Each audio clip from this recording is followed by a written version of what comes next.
Many people are familiar with what's a hot topic. For some people, it's a hot topic. For other people, it's not a hot topic. And for other people, it only becomes an election topic.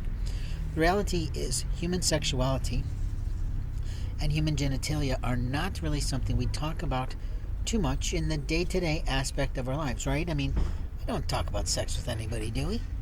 We don't talk about how someone looks on the outside, do we? But what we're talking about today is different.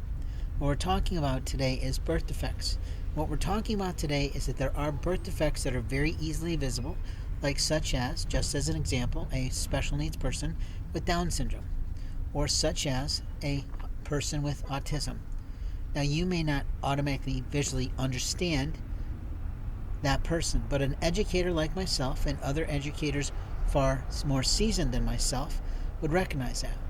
But there are other types of birth defects that we don't see. We have those people who are born with no toes, or we have people who are born with a situation in their pants. And what I mean is maybe they've got a tail, like we've seen with some men in France. But what I can say to you is that when we talk about the deformities of the chest, where women are unhappy with that, or when we talk about the extra large chest, where women are distressed and physically uncomfortable, then we have modifications. It's called body modification for that.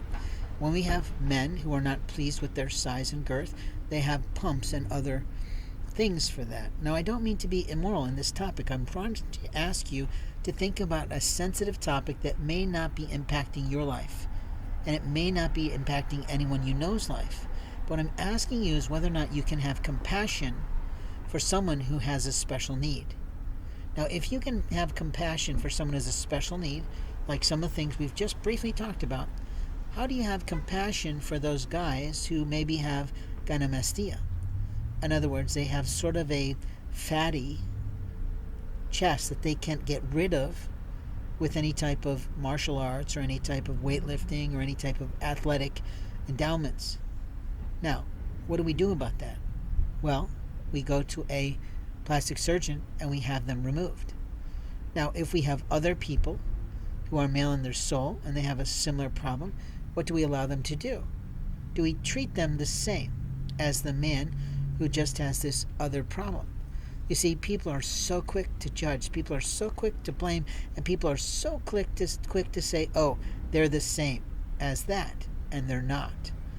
Now, when we're talking about a gentleman who is too small in the package to the point that his partner is dismayed, there are certainly things, there are protheses and other opportunities for him to raise himself up, if you know what I mean. Now, I'm taking this topic with a little bit of tongue-in-cheek. I'm talking about this topic with a little bit of Andy Rooney, the old-time journalist who would sort of matter-of-factly state things in sort of opposites, dichotomy, and that is a part of my audio show. I am really talking about the dichotomy of life. But the dichotomy of life, the discord in life, the amusement for an intelligent person in his life is the fact is that everybody wants to have sex, everybody wants to talk about sex, but the truth is in moral society, we don't politely talk with total strangers about sexuality very often unless it's a discussion group. And most certainly, and thankfully, on all levels of the spectrum, we don't have a nudist colony society. In other words, what a man's genitalia looks like is still his privacy. What a female's anatomy is still hers to share with who she loves without making it a public voyeur issue. You see, we're not wrong in everything we do. We certainly have abuses in pornography and all kinds of misuses of videography, but when we're talking about matter-of-factly someone's medical health and genetical health or genitalia health, we're talking about private matters. So when we get this trans issue out in the open with all these ridiculous new flags, I'm sort of offended.